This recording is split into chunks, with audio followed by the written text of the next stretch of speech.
him.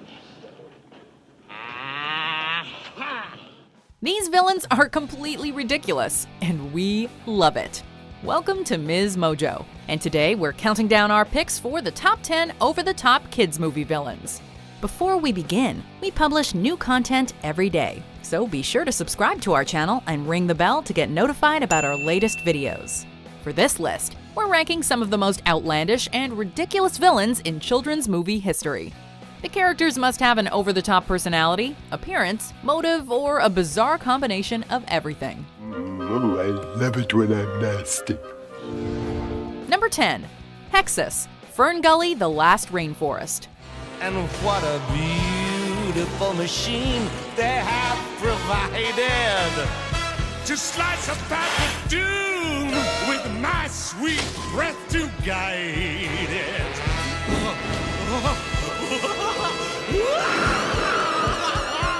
How could a villain portrayed by Tim Curry not be over the top?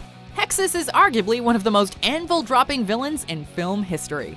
He's physically dark, smoky, and he does everything he can to destroy the local ecosystem. You think he's a metaphor for something? We can't tell.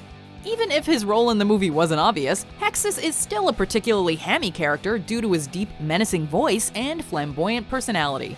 He's basically a loony and discernible personification of decay and decomposition. But then again, this is a kids' movie, so we can forgive his lack of subtlety.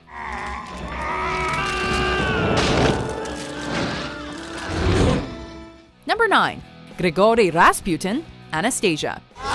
Revenge will be sweet when the curse is complete. She'll be gone. Let's be honest here. Most 90s kids only know of Rasputin because of this movie.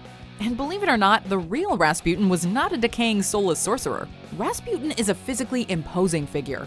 He's not only tall and creepy looking, he's literally decomposing in front of our eyes, which is a little grotesque for the youngins. Look at me. I'm falling apart. I'm a wreck. Actually, considering how long you've been dead, you look pretty good.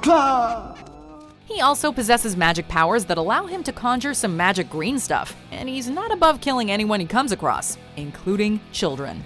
The real Rasputin may have been an interesting and villainous character, but he's about as exciting as watching grass grow next to his cartoon counterpart.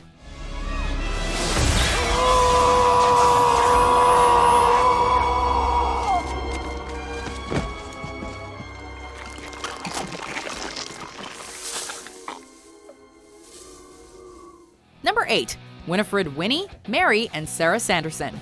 Hocus Pocus. Hocus Pocus is one of the campier Disney movies of the 90s, and those Sanderson sisters are about as campy as can be. My honey fell on you, and it was strong. So strong. But that's not to say we don't love them. For one thing, the costumes, hair, and makeup are to die for. Mary has a ridiculous hairstyle that's made to look like a witch's pointy hat. Sarah is caked in makeup and shows off a surprising amount of cleavage. And Winnie is just, well, it's Winnie. They're also ridiculously bumbling and innocently comical, which is certainly entertaining enough for younger viewers. The Sanderson sisters are a handful, but you gotta adore them. Otherwise it's curtains. We have happened. We cease to exist. Dost thou comprehend? Well, you explained it beautifully, Winnie. The way you sort of started out with the adventure part, and then you sort of slowly... Explain went what? Come! We fly! Number 7. Governor Ratcliffe, Pocahontas.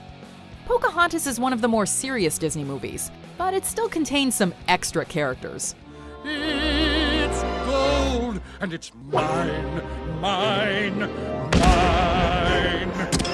Chief among them being Governor Ratcliffe, who is about as extra as a Disney villain can get.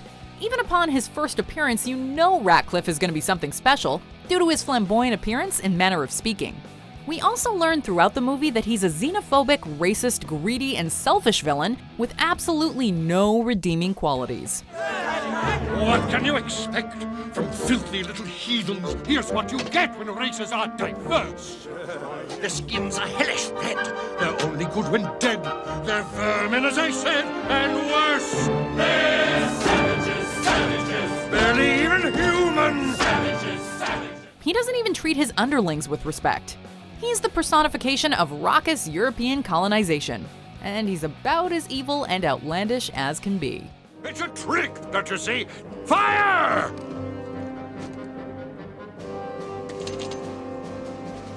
Fine, I'll settle this myself.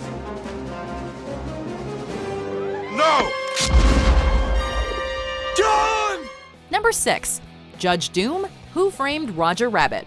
Soon, where Toontown once stood will be a string of gas stations, inexpensive motels, restaurants that serve rapidly prepared food, tire salons, automobile dealerships, and wonderful, wonderful billboards. Judge Doom was the stuff of nightmares for a lot of 80s children.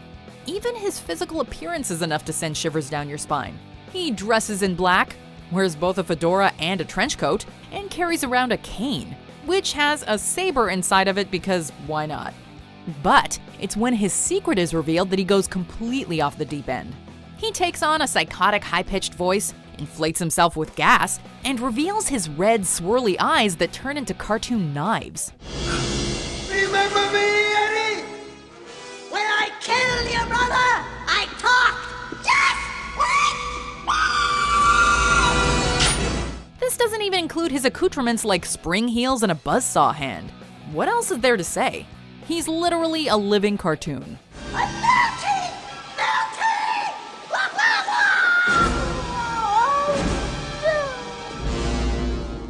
Number 5. Ursula, the Little Mermaid. We take it back. Ursula is about as extra as a Disney villain can get. My dear, sweet child, that's what I do. It's what I live for, to help unfortunate merfolk like yourself. Poor souls with no one else to turn to. Ursula is easily one of the most over-the-top villains in movie history, mostly because she's half freaking octopus. The Sea Witch also loves her drama and is clearly meant to look like a drag queen, as her appearance was heavily inspired by Divine. Poor unfortunate souls in pain, in need. This one longing to be thinner, that one wants to get the girl, and do I help them? Yes, indeed.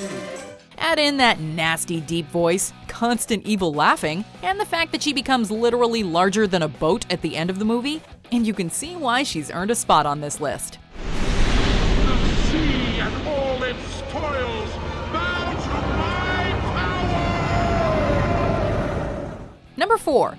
Cruella De Vil, 101 Dalmatians. Cruella De Vil, Cruella De Vil. If she doesn't scare you, no evil thing will. Oh, to Roger. see her is to take a sudden chill. Ursula is over the top in a clearly fantastical way. On the other hand, Cruella De Vil is over the top in a pure humanistic sense. We mean, like a human being can't possibly be this evil and ridiculous, can they? Why, you horrid men. You... All right. Keep the little beast for all I care. Do what you like with him. Drown them. But I warn you, Anita, we're through. I'm through with all of you. I'll get even. Just wait. You'll be sorry. You fools. You idiots! Cruella's entire motivation throughout the movie is to kidnap puppies so she can make a coat out of their rare fur. My only true love, darling. I live for furs. I worship furs. As if the fur coat she wears throughout the movie isn't extravagant enough. She also yells all the time, smokes her cigarettes with a holder like a pretentious snob, and has white and black hair. Because of course she does. Just imagine seeing this person walking down the street. You idiots! You fools! Oh, you imbecile! Shut up. Number 3. Lord Farquaad, Shrek. You know a villain is over the top when even the characters within the movie realize how excessive he is. Who cares? It's preposterous! Fiona, my love, we're but a kiss away from our happily ever after. Now kiss me! Lord Farquaad is brought to life by a terrific vocal performance by John Lithgow, who imbues him with the perfect amount of smug confidence and delusions of grandeur. Mirror, mirror, show her to me. Show me the princess.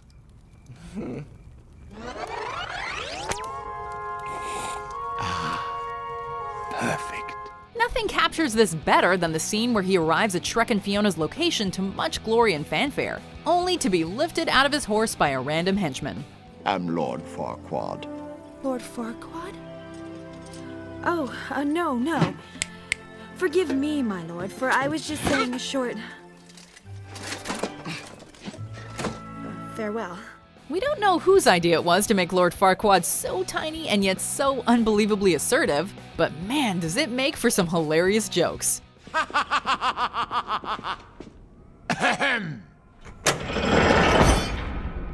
Run as fast as you can.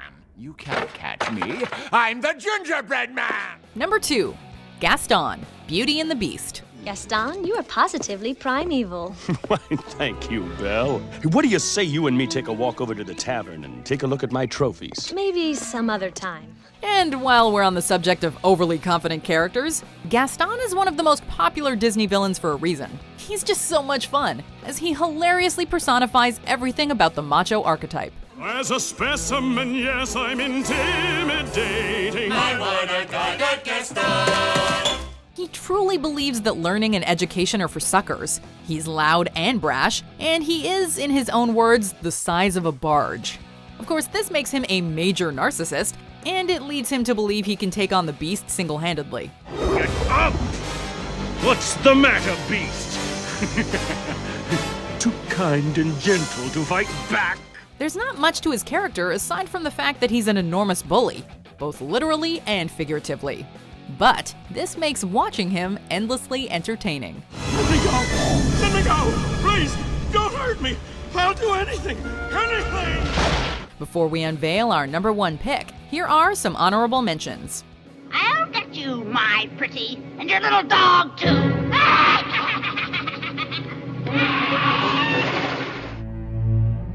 Before the sun sets on her 16th birthday, she shall prick her finger on the spindle of a spinning wheel and die. Smells chocolatey, eh? Now, eat it. Number 1. Yzma, the Emperor's New Groove. Despite The Emperor's New Groove not being one of Disney's better-known works, Yzma is one of their greatest creations. Oh, I know. I'll turn him into a flea. A harmless little flea. And then I'll put that flea in a box, and then I'll put that box inside of another box, and then I'll nail that box to myself. And when it arrives, I'll smash it with a hammer.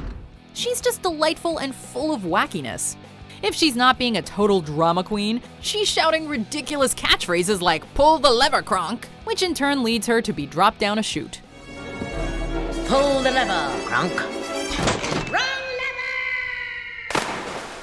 She also appears purple, wears extravagant and preposterous wigs, and is weirdly ineffectual as a villain, which makes her a sheer joy to watch.